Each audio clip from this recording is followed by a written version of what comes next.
नमस्कार दोस्तों, आपका स्वागत है राजस्थान बोर्ड की कक्षा 10 के सामाजिक की इतिहास की किताब में। आज हम इतिहास के पार्ट 1 जो है उसके इतिहास के कुछ प्रश्न के बारे में बातचीत करेंगे। पहला प्रश्न है, इस पर कुछ टिप्पणी करनी है। तो एक दार्शनिक है जिसका नाम है जोसेफ मैथ्यूनी। कौन है जोसेफ मैथ्यूनी, इनका संबंध क्या है और ये कहाँ से आते हैं, इसके बारे में आज जानकारी प्राप्त करेंगे। तो जो मैथ्यूनी साहब है ये एक दार्शनिक है, यानी कि क्रांतिकारी थे ये इटली के। और इनका जो संबंध है वो जेनोवा प्रांत से, यानी कि 1807 में इनका जेनोवा में इनका जन्म हुआ था। वहीं इन्होंने कार्बोनारी नामक एक संगठन बनाया था, गुप्त क्रांतिकारी संगठन बनाया गया था जिसका नाम था कार्बोनारी। और क्रांतिकारी गतिविधियों में भाग लेना, ये इस प्रकार के काम उस कार्बोनारी संगठन में किया करते थे। उन्होंने संगठन बनाया था जिसका नाम मैंने अभी आपको सामने बताया है। मैथ्यूनी साहब जो थे ये बहुत अच्छे क्रांतिकारी रहे हैं इटली के। 1807 में इनका जेनोवा में जन्म हुआ। इन्होंने 24 वर्ष की आयु में लिगुरिया जो एक वहाँ पे एक प्रांत है उसमें एक क्रांति करी थी, जिसके लिए इसको लिगुरिया में क्रांति करने के कारण इनको वहाँ से बहिष्कृत कर दिया। बहिष्कृत से मतलब कि वहाँ से देश निकाला दे दिया, जैसे अपने भारत में होता है ना, देश निकाला है, देश से बाहर भेज देना। तो 1831 में मैथ्यूनी साहब जो थे इन्होंने मार्सेई में यंग इटली नामक संगठन की स्थापना की। यंग इटली नामक की स्थापना की। साथ ही इन्होंने 1833 में बर्न में यंग यूरोप की स्थापना की। तो इनके कुछ विचार जो थे, यहाँ से दार्शनिकों ने इनका खंडन किया है विचार का, कि जो यंग यूरोप जो है इसमें इन्होंने स्थापित किया कि इसके जो सदस्य होंगे, यानी इन्होंने ऐसा नियम था, ऐसा संविधान उनका बनाया गया था कि जो यंग यूरोप है इसमें इटली और इटली के साथ फ्रांस और फ्रांस के साथ पोलैंड और जर्मन के राज्य जो है वो समान विचार रखेंगे, यानी उसके जो युवा है वो अपने विचार जो है वो समान रखेंगे। और इन्होंने जो अपना एक और संगठन बनाया था जिसका नाम इन्होंने दिया था मार्सेई। तो मार्सेई में इन्होंने क्या कर दिया, ईश्वर की इच्छा के अनुसार बोला कि ईश्वर की इच्छा के अनुसार ही राष्ट्र की मनुष्यों की प्रकृति इकाई है। जहाँ इनके ऊपर थोड़ा सा अच्छा नहीं लगा लोगों को, तो इसके बारे में देखते हैं कि इटली छोटे छोटे राज्यों और प्रदेशों से विभाजित नहीं रह सकता था, इसलिए इन राज्यों को संगठित कर एक एकीकृत इटली राष्ट्र एवं गणतंत्र का निर्माण करना आवश्यक था। तो मैथ्यूनी के अनुसार केवल एकीकरण ही इटली की मुक्ति का आधार हो सकता था। तो मैथ्यूनी ने राजतंत्र का घोर विरोध किया और प्रजातांत्रिक गणतंत्र की स्थापना पर बल देकर रूढ़िवादियों और अनुदारवादियों को परास्त कर दिया। वही बात आती है कि रूढ़िवादी जो होते थे, निरंकुशवादी लोग होते थे, उनको उन्होंने परास्त किया और राजतंत्र को जड़ से ख़त्म किया। तो इनका मार्सेई में मैथ्यूनी के द्वारा जो मार्सेई एक इनका संगठन बनाया गया था, दूसरा यंग यूरोप जो बनाया गया था। तो इन दोनों संगठन में मैंने आपके सामने बताया है। दूसरा क्वेश्चन है काउंट कैमिलो द काउर। तो काउर सार्डिनिया पिटमांट का प्रधानमंत्री था। अच्छा क्वेश्चन बन रहा है कि पिटमांट का प्रधानमंत्री का नाम बताइए। तो काउर सार्डिनिया उसका नाम था। इन्होंने इटली के राज्यों को एकीकृत करने वाले आंदोलन का नेतृत्व किया, यानी कि इटली में जो आंदोलन हो रहा था उनका नेतृत्व अपने बोले तो काउंट कैमिलो ने किया है, जो कि काउर सार्डिनिया इनका नाम है। पिटमांट का प्रधानमंत्री थे। इटली के कई राज्यों में इन्होंने एकीकृत करने वाले आंदोलन का नेतृत्व किया। वहाँ ना तो क्रांतिकारी था और ना ही जनतंत्र पर विश्वास करता था। यह जो व्यक्ति थे ना तो क्रांतिकारी थे और ना ही जनतंत्र पर विश्वास करते थे। वह इताली भाषा से अच्छी फ्रांसीसी भाषा बोलता था, यानी कि जो इनकी जो लैंग्वेज थी ये फ्रांसीसी भाषा थी, ये अच्छी तरीके से फ्रांसीसी भाषा को बोलते थे। तो इनका कहना भी यही था कि फ्रांसीसी भाषा अच्छी बोलते थे। इनके अनेक प्रयत्नों से फ्रांस और सार्डिनिया जो पिटमांट के बीच एक कूटनीतिक संधि हुई थी, जिसे प्लाम्बियर्स की संधि कहते हैं। तो प्रश्न बन जाएगा कि प्लाम्बियर्स की संधि कैसे कहते हैं। तो सार्डिनिया और पिटमांट के बीच जो एक कूटनीतिक संधि हुई थी इसे पिटमांट की संधि कहते हैं। और इस संधि के अनुसार इन्होंने कहा था कि फ्रांस ने ऑस्ट्रिया के विरुद्ध सार्डिनिया पिटमांट को सैनिक सहायता देना स्वीकार कर दिया। इस संधि के परिणाम स्वरूप 1859, ये डेट अच्छी याद रखना, 1859 ईस्वी में सार्डिनिया पिटमांट ऑस्ट्रिया की सेना को पराजित करने में सफल रहा था। ये मैंने आपको समझाया है। अगला है यूनानी स्वतंत्र युद्ध। किस प्रकार यूनान का जो है स्वतंत्र युद्ध हुआ था, हम देखेंगे कि 1821 में यूनानियों का स्वतंत्रता युद्ध शुरू हुआ। 1821 में यूनानियों का स्वतंत्र युद्ध शुरू हुआ था। तो प्रश्न बन जाएगा यूनानियों का स्वतंत्रता के लिए युद्ध शुरू हुआ था। तो 1821 में यूनानी जो थे तुर्की साम्राज्य के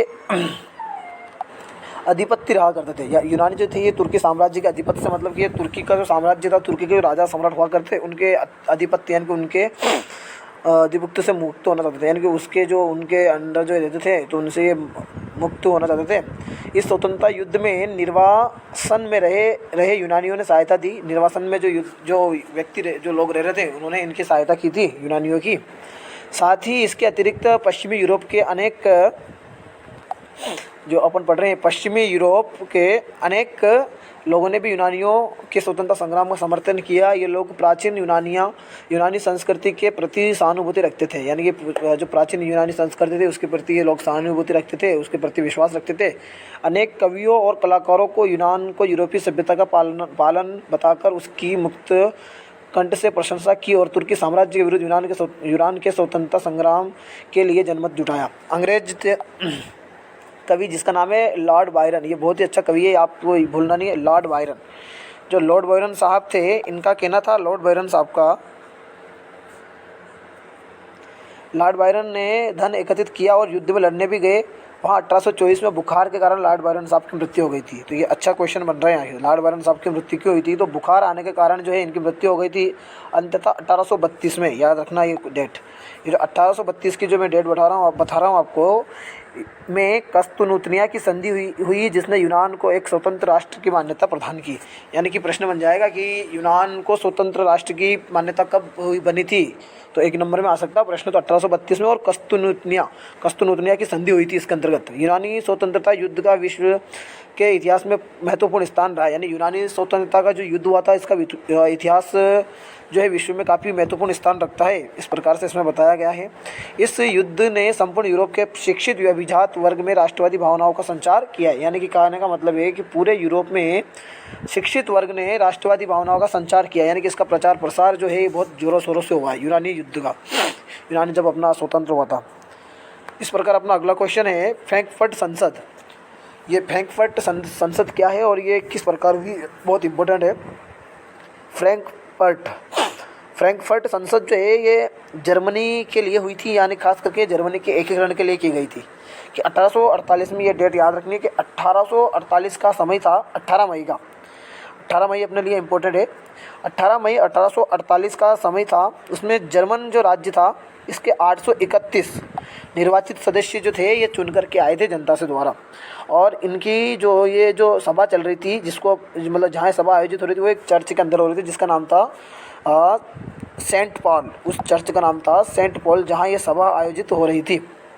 जिन्होंने इसके अंदर जो 831 लोग निर्वाचित होकर के आए थे, यहाँ इन्होंने एक ही बात रखी थी कि हमें एक संविधान तैयार करना है, यानी कि संविधान का प्रारूप तैयार करना है राष्ट्र के लिए, यानी कि राष्ट्र राज्य के लिए हमें संविधान का प्रारूप तैयार करना है। जर्मनी उस समय भी आज़ाद हुआ नहीं था, फ्रांस तो हो चुका था, पेरिस आपका लगभग होने वाला था, लेकिन जर्मन और पोलैंड इस प्रकार के जो राज्य थे, मतलब जो देश थे यूरोप के अंदर, ये भी बाकी थे। तो कुल मिला के 18 मई 1848 को जो चर्च था सेंट पॉल, वहाँ पे जब सभा आयोजित हो रही थी तो संविधान का प्रारूप तैयार किया गया।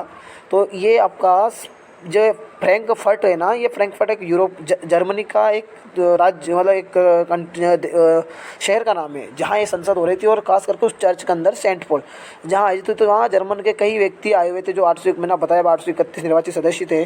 तो वहाँ ऐसा था कि किस राजा को वहाँ पे अध्यक्षता दी जाए, और अध्यक्षता उस राजा को दी जाए को जो संसद के अधीन रहेगी। यानी कि उनका एक ही लक्ष्य बनाया था उन संसद के लोगों ने कि इस संसद की राष्ट्र की अध्यक्षता वही व्यक्ति करेगा जो राष्ट्र के अधीन हो, जो सत्ता है वो राष्ट्र के अधीन रहेगी, ऐसा राजा। तो वहाँ पे एक फ्रेडरिक विलियम चतुर्थ नाम से एक राजा आया था, प्रशा का जो कि सम्राट था। उसको प्रतिनिधियों ने कहा कि आप राजमुकुट धारण कर लिए, लेकिन उसने मना कर दिया, राजमुकुट मना कर दिया। वो उसका मना करने का ये कारण था, वो चाहते थे कि ये जो है सभा जो है, ये जो संसद बन रही है ये ना बने, क्योंकि वो इससे अस्वीकार कर दिया है सभा को। उन्होंने उस जो उनको पद दिया जा रहा था उस पद से उन्होंने मना कर दिया। और वो जो रूढ़िवादी राजा थे उनके साथ मिल करके उनके साथ चले गए, और वो भी चाहते थे कि ये संसद जो ये खत्म हो जाए, यानी कि इसके विरोधी बन गए। इस प्रकार जर्मनी का एकीकरण का प्रयास था वो फेल हो गया, विफल हो गया मतलब। तो कुलीन वर्ग और सेना के जो विशेष लोग थे, सेना जो आई गई थी वो काफ़ी गुस्सा हुई, और वहाँ पे सामाजिक जो आधार था उसका कमजोर हो गया सदन का। इसके बाद में अंत में क्या हुआ कि उसको भंग करना पड़ा। भंग किस लिए करना पड़ा कि जो क्रांतिकारी लोग थे वो सभा कर रहे थे। तो फिर वहाँ पे क्या हुआ, सैनिक लोग आए, सैनिक लोगों को बुलाया गया, और सैनिकों ने क्या किया, जो लोग विद्रोह करने लगे थे उनको वहाँ से भगाया और इसको भंग कर दिया। यानी कि संविधान, ये जो एक असेंबली थी